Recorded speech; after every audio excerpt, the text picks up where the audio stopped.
Hi, I'm Peter Giannetti with the International Housewares Association, and welcome to IHA Market Watch 2021, a special series that will explore the evolution of key lifestyle trends that are driving the home and housewares business this year and beyond. I'm here with the collaborators of the IHA Market Watch report, which debuted last year to spotlight how trends and corresponding consumer attitudes and behaviors were being shaped by the COVID pandemic. I'm pleased to introduce this year's Market Watch authors. To my right, Leana Salamah, who's the Vice President of Marketing for IHA. To my immediate left, Tom Mirabile, who's the founder of SPRINGBOARD Futures and the Consumer Trend Analyst for IHA. And to my far left, Joe Derochowski, who is the Vice President and Home Industry Advisor for the NPD Group. We'll cover 4 key trends this year: time, space, comfort, and safety and security. These trends continue many of the themes presented by the inaugural Market Watch report last year. It underscores how such lifestyles don't often simply end or start suddenly, but rather how they can take root and evolve as a foundation for consumers that presents big opportunity for manufacturers and for retailers. During each segment, our market watchers will reveal key findings and actionable insights. New to this year's report is a special showcase of new home and housewares innovations that demonstrate efforts by this industry to address these trends and serve evolving consumer needs and preferences.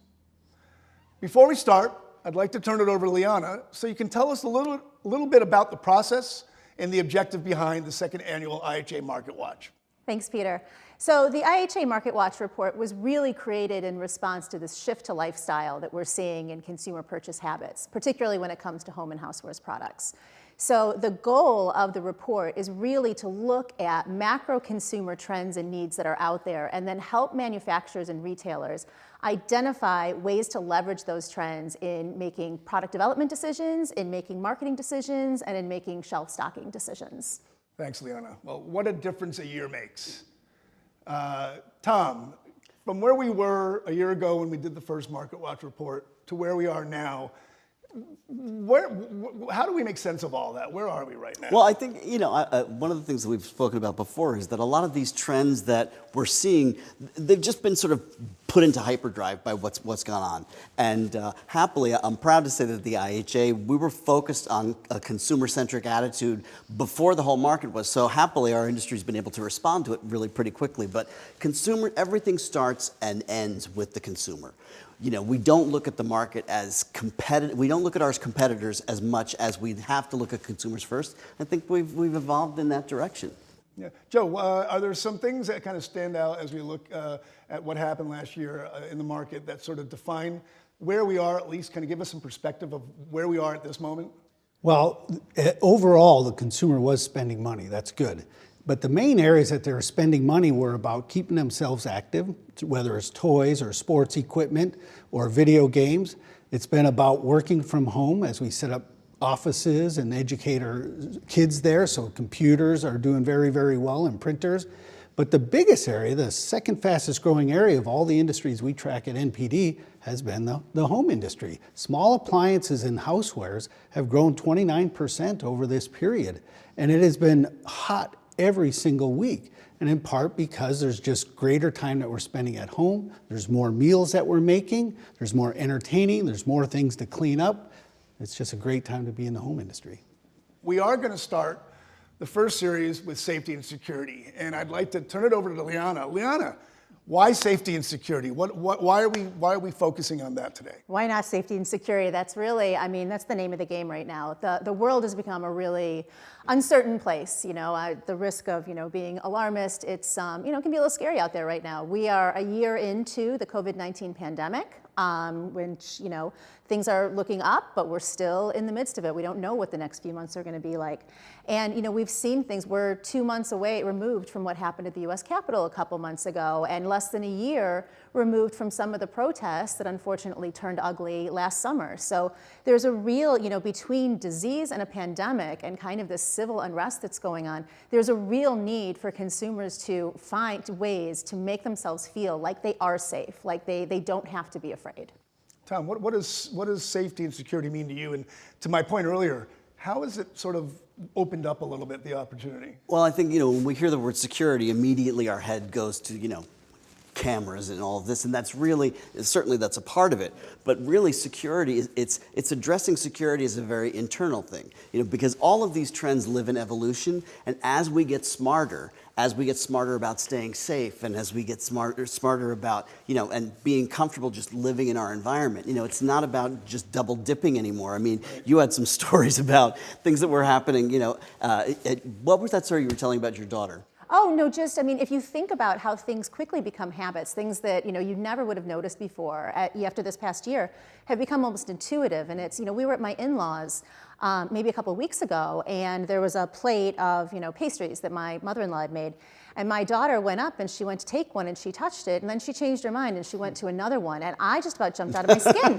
I was like, you can't do that. And we're my in-laws. This is family, and we're all without But even masks. 6 months ago, that wouldn't have been the way that we necessarily thought. We're learning things constantly. And that means, for our industry, keeping the consumer educated, and making sure that we know what's the way that we stay safe now. And it's different from this week to next week. We learn new things and we have to pass that on. Joe, what's the consumer telling you, and what have they told you in the last 12 months, and what do you see going forward in terms of how they are responding to the need to be safer and more secure?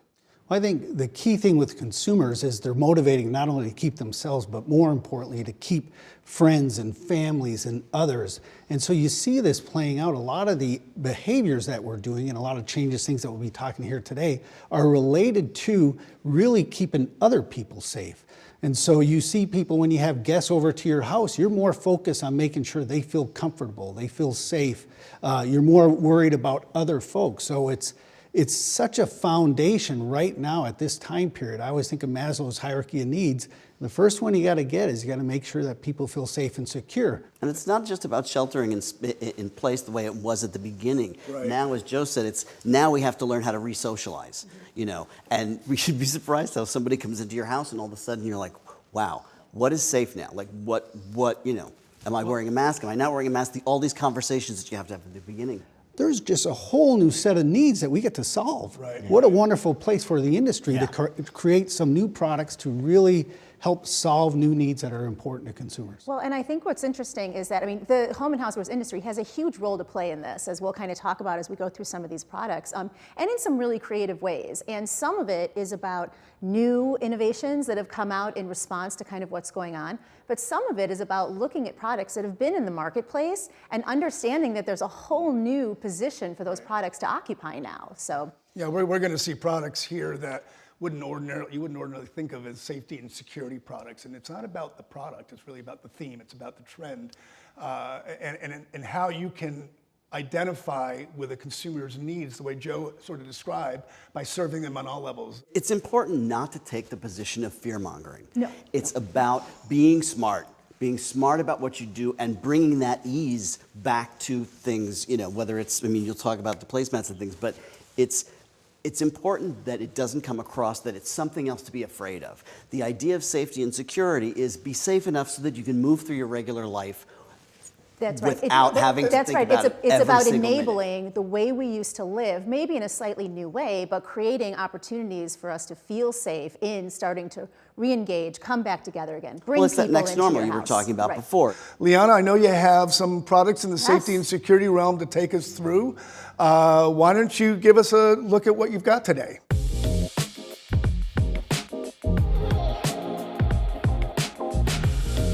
So the first product we're going to take a look at is actually very straightforward. This is the Ume Sensor Dispenser. And this can be used for soap, it can be used for hand sanitizer, but it's completely touchless. So if you go right up to it, a little bit of hand sanitizer, you just move right on. I love it. Yeah. The important thing about this is, first, we've got to stop. You were talking about marketing before. We've got to stop pigeonholing the rooms that these things go in, because this should be, we're very concerned about, as you pointed out before, it's not just about, we're re-socializing again. So we're concerned about what we bring. Home is the safe zone. What do we bring into the house? There should be like one of these inside the front door. You know, don't let consumers just think about this as a bathroom item. Well, and the design of it makes it perfect for that, right? It's I mean, gorgeous. it's very sleek. Could It's be very, anywhere. exactly. You can put it anywhere in your house. It would fit with any kind of decor whatsoever. Right. Joe, but I do know that there's some things going on with how consumers are addressing their bathrooms, and that speaks to guest bathrooms and their own personal bathrooms. Yeah, soap dispensers have been up 40% this past year. Wow. Huge growth. And part of it, if you think about it, if you have guests over your house, one of the first things you got to make sure is you get the guest bathroom and that they feel safe, and not only from a soap, but also from a hand sanitizer. Could also be outdoors, as you say. And then home improvement projects. So home improvement industry has just been tremendously hot during this period. And while we've always done the kitchen over the last several years, what happened this year was painting, a bit outdoors, and we've seen a lot more work in the bathrooms happening. So it's really just leveraging a lot of the trends that are out there right now. Well, and when you talk about wanting to do things that help make other people feel safe, you know, one of the things we've talked about is that folks coming over to your home, what a lot of folks will do, if they have the luxury of multiple bathrooms, is they will actually designate a bathroom for their guests and say the family's not going to use it. So, you know, as something that, you know, it just adds on to that. So, you know, you have a touchless dispenser for soap and or hand sanitizer in a bathroom that's been designated just for guests. So again, Awesome. you're really bringing that safety to the people you're bringing into your home. This becomes something now that shows the guest or your family that you've stepped it up a little bit with regard to understanding what's important to them and taking care of them a little bit. Yep.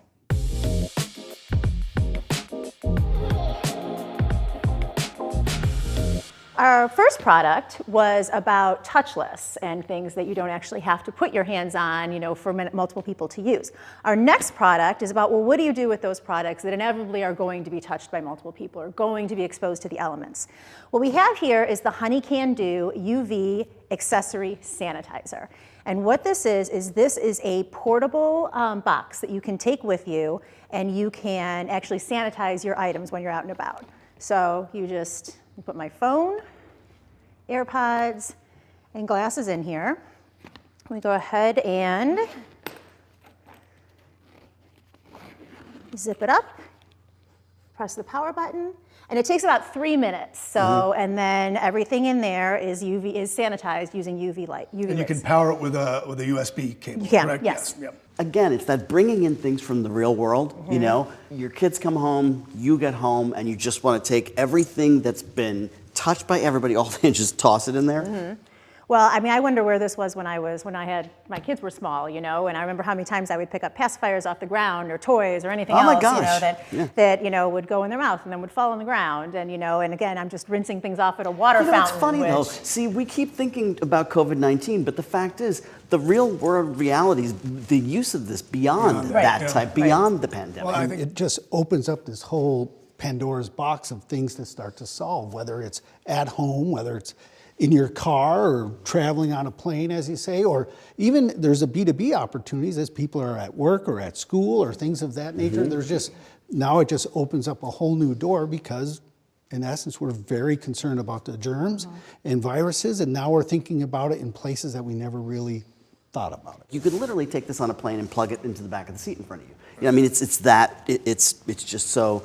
I love the idea that it's portable, but if you're not telling people that these are some of the uses, I mean, I'm not even thinking about them until we're standing here talking about it. So how do you communicate that on the packaging? How do you tell people without an infomercial all the things that, you know, and video, again, presents opportunities there. Understanding all the things that they're touching, all the things that they're worried about, all the hacks that they do to make their own place or others feel safe, of paying attention and understanding that and focusing on the ones that they do the most frequently and the ones that have the greatest passion. And those are the key things.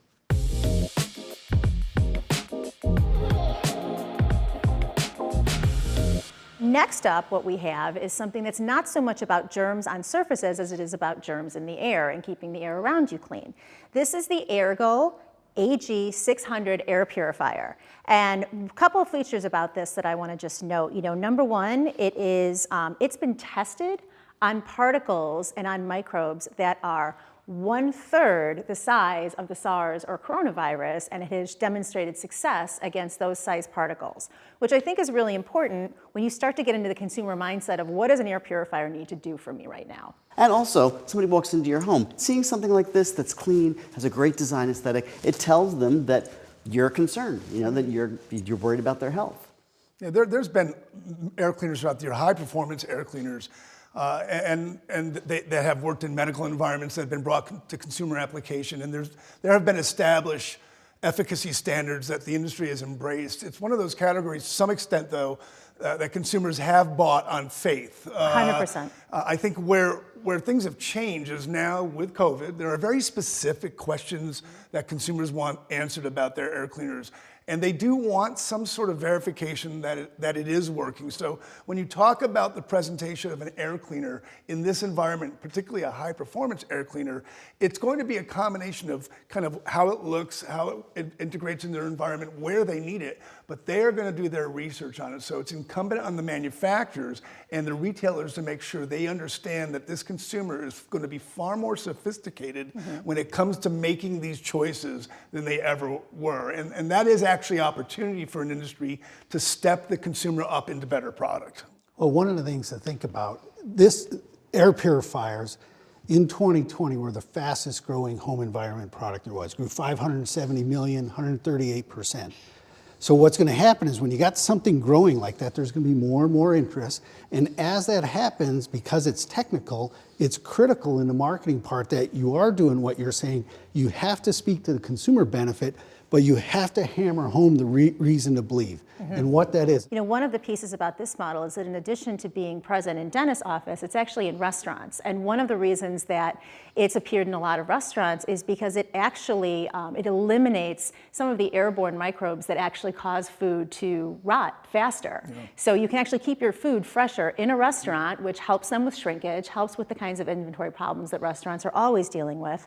Another thing that I wasn't aware of is that a lot of air purifiers, the filters aren't airtight. Yeah. So while 95% of the air is being filtered, there's some gaps, right? And it can get through. It's like, and they're magnetic lock-in, so they really, they click into place. I mean, they're just. So from a consumer, as a consumer, as a mom, as all that, I mean, I look at something like this and I'm like, okay, you're telling a great story here. You're telling a story that makes me feel like this isn't just something that is going to make me kind of feel okay. It's something that I genuinely feel like I can count on. They did a really good job. They've got a QR code on the side that tells you all that. Yeah. It gives you the pollen rating, the dust particle rating, and tobacco smoke. Right. So it's like it tells you what it does, to what degree, how many square feet, all that stuff that normally, and you're right, consumers are so educated right now. Yeah. You can literally, at the click of a button, compare X, Y, and Z product. So you've got to be able to check off all those boxes. Right.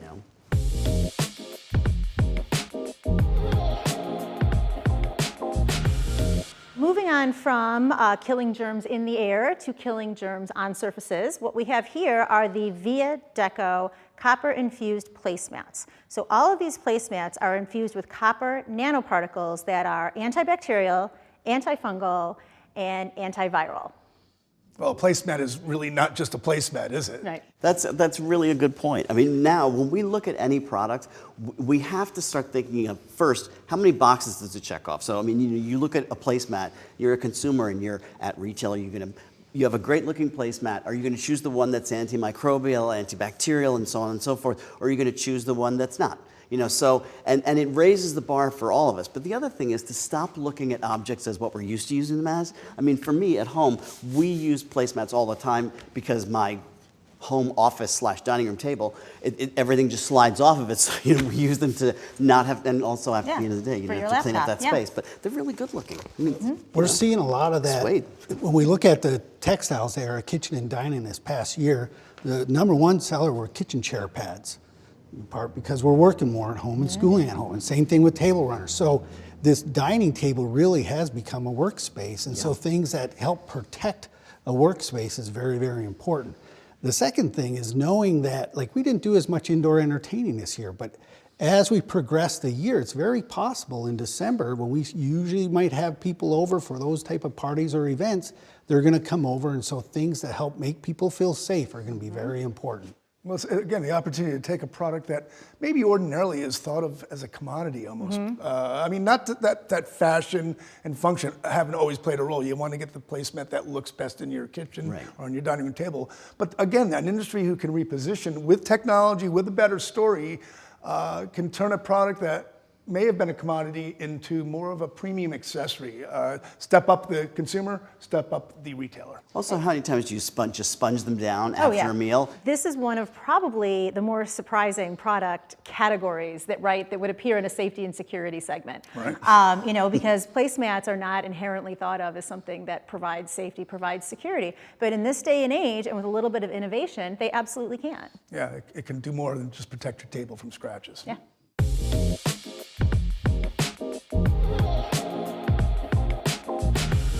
We've spent a lot of time today talking about how to prevent germs or how to ensure that we're not leaving germs on surfaces or cleaning them from the air. But part of safety and security and avoiding germs is about some of the classic things that we do to clean our house every day. So what we have here is the Casabella Infuse Multi-Surface Floor Spray Mop. And the way this works, it actually is like an infuser, like you use for a drink. So you fill the canister with tap water, and then you have this little piece right here that is actually concentrated cleaner that you go ahead and drop in and cover up, right? And then it is not battery operated or electric operated. It just has an automatic spray handle here. You spray, and you can use it to clean the surfaces. Now, the Infuse Floor Spray Mop is actually part of an entire line of cleaning solutions under the Infuse brand for Casabella.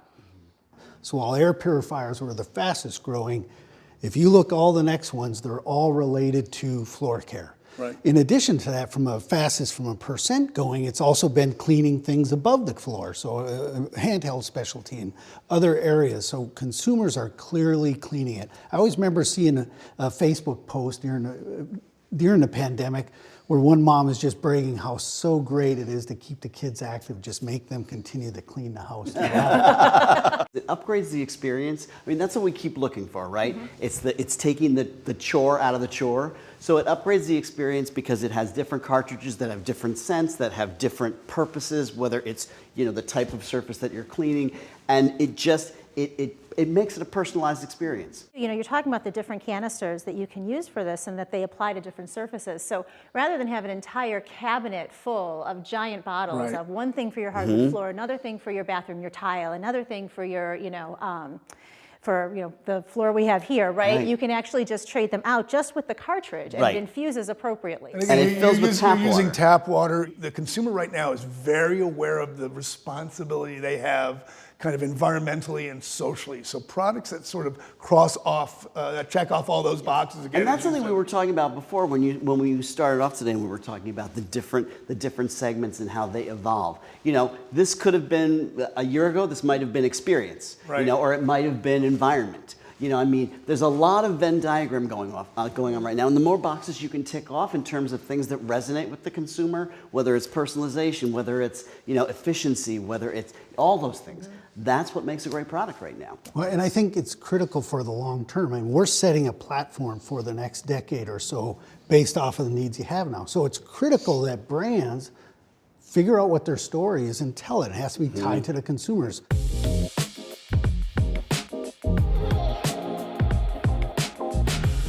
So our next product is actually could be the most unexpected product category to show up in a safety and security trend segment. These are the Nordic Ware buntlet and cakelet pans. And the reason these made it into a safety and security segment is because, again, when we talk about not transferring germs to one another, we talk about having people over, what could be better than individual servings of desserts versus having to all go in on one cake or one plate of pastries or any of that. So, and when if you look at Pinterest, if you look at the food trends that are out there right now, even on Instagram, you're seeing a lot of these individual portion things come up because it's important. In our food data, and we see it in the sales of the housewares data too, whether it's serveware, whether it's the foods that people are making for it, that we have changed the entertaining situation. because we're concerned about the consumers. Like you said, setting aside a bathroom.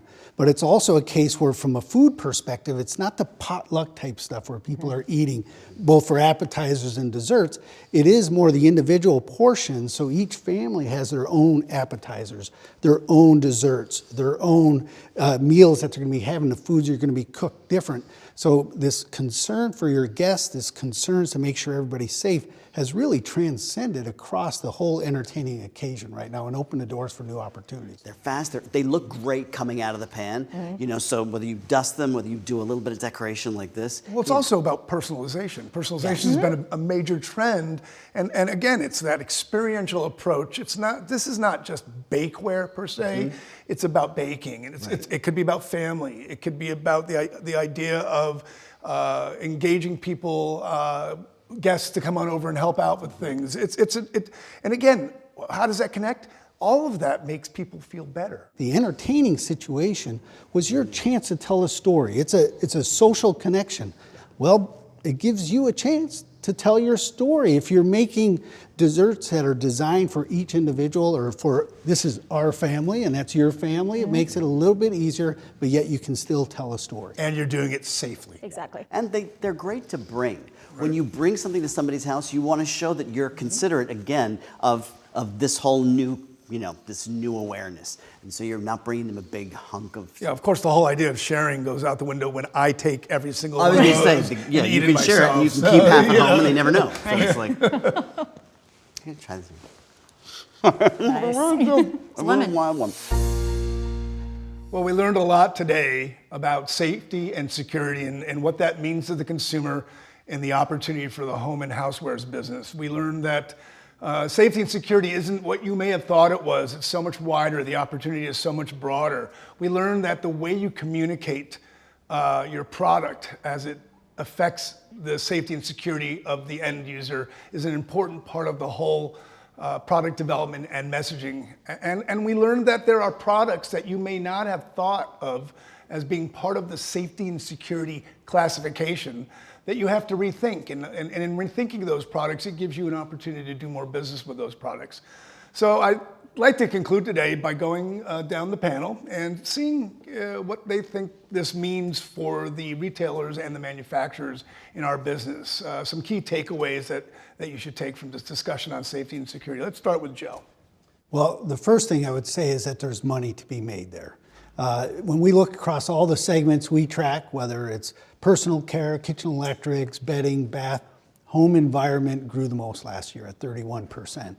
I know that there's so many of these, what I call the I wish, I hate, miss, love, all those things where there's happening and change is happening, that there's all these new opportunities that are out there. And if we can solve them, there's money to be made. The second thing that I know is that we are at a time of true brand building, a chance to connect to the consumer on a deeper level. And one of the cores is you got to satisfy that security and safety part of it. So how you tap into it, how much you lean into it, what roles, whether innovation of products or innovation in your brand, it's a component and it has to be a variable looked at. We can't keep looking at, well, this was my aisle.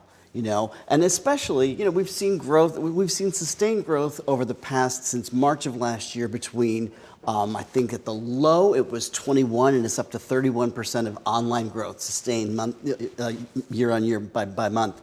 So when we look at that, it's like online's not going away. It gives us an opportunity to stretch out and really knock down the aisles, that combined with the surgical shopping that people are doing right now, where it's like, right now, we don't go into a store and meander around. We expect retailers to pull together stories for us that address, safety and security. It's like, I want to be dealing with all those things while I'm thinking about it that address those issues. Well, if the vendor is being challenged to tell the story a little differently, the retailer has that same responsibility. Absolutely. And this is a time when content is kind of king, especially in safety and security, where there's this need to kind of vet products for their performance as much as some of the traditional reasons why you might see it and pick it out on a store aisle. Well, and to Leana's point, the content is important because, like so many of the things that we looked at today had uses other than what we immediately see and say, this is what it's for.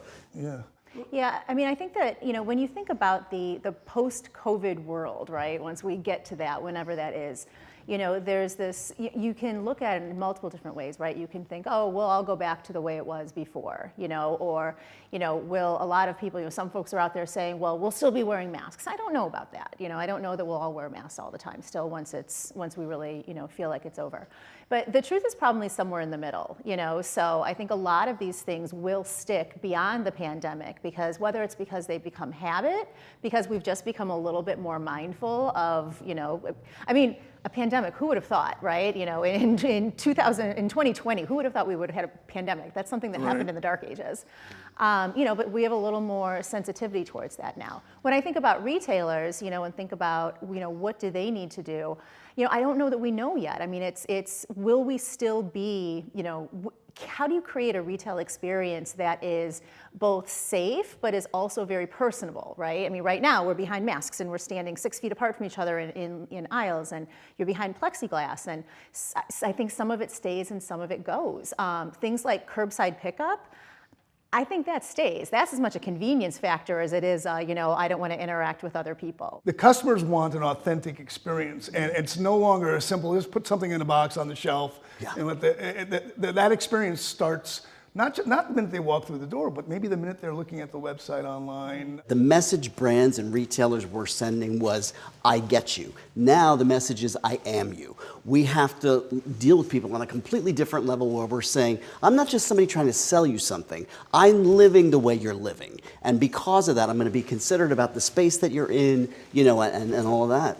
It's not just about making sure that the consumer feels safe and comfortable shopping, but it's also your employees. It's some of the changes when you talk about the people supply grab chain things, distribution the centers. supply chain distribution center across the board. So there's going to be innovations that still happen to make everybody across the board feel a little bit safer and secure, and doing it in a way that still manages the challenges of the operations, the difficult operations that they have. And that right there creates an innovation opportunity to differentiate yourself. Yeah, and I think you're right, Joe. I think it's been fascinating to watch the retailers adapt and change and, find ways to weather the storm here, and I think about some of the things that pre-pandemic were really creating more of an experience in store, some of the types of, classes that were being held and different activities and all of that. And, yeah, they probably don't come back the way they were, but it's going to be up to these retailers to bring those back in a way that feels safe and feels secure to the customer, and the customer can engage in that way without that fear factor. Well, that idea of being reactive, we've spent so much time talking about being proactive that reactive has gotten a bad name. Now it's all about reactive. Yeah. There is no new normal. There's the now normal. If you're really smart, the next normal. It's that next normal, but you're never done. Right. Because the minute you reach the next normal, there's another normal. But that's why small business, it's a great opportunity for small business, and you were talking about, B2B as well. The agility is there in smaller businesses to turn on a dime. People like Target are learning how to turn on a dime. Right at the top, they're saying we're not looking a year out now. So, I mean, that type of agility is super important right now. And if there is to be some semblance of a new normal, right? It's going to take time to get there. My son just had his birthday just back in December, right? And you know what he got? He got 2 of his friends over. We did pizza. It was masked. It was very, very. And, I don't know what his birthday looks like this year, but my guess is that it's still going to be a little bit cautious. But then the year after that, maybe it's a whole nother thing, right? I almost feel like you have to go through, there's kind of a step function towards getting to whatever starts to feel normal again. And it's going to be the first time you re-engage in something, and then maybe the next time you re-engage. And listening to that. I think one of the things too, when I think about retailers and manufacturers doing it, because of such change, they've been so much more collaborative this year. Like the key of collaboration between the two is critical. And I think in this subject area, especially, that key to collaboration is important. So it's not only partnerships between them, but it's also going to open a door for partnerships with people that we may have never thought of, or other organizations. And so keeping that open mind of saying, what can we do ultimately with the focus on the consumer, the focus on the shopper, what can we do to best help them? I think it is really a good environment that is going to help the industry long term. That's the 30,000 foot is consumer. It starts with the consumer and goes from there. And it ends there. Well, I want, on behalf of Joe, Tom, and Leana, This is Peter Giannetti from the International Housewares Association. We'll see you next time. Thanks so much.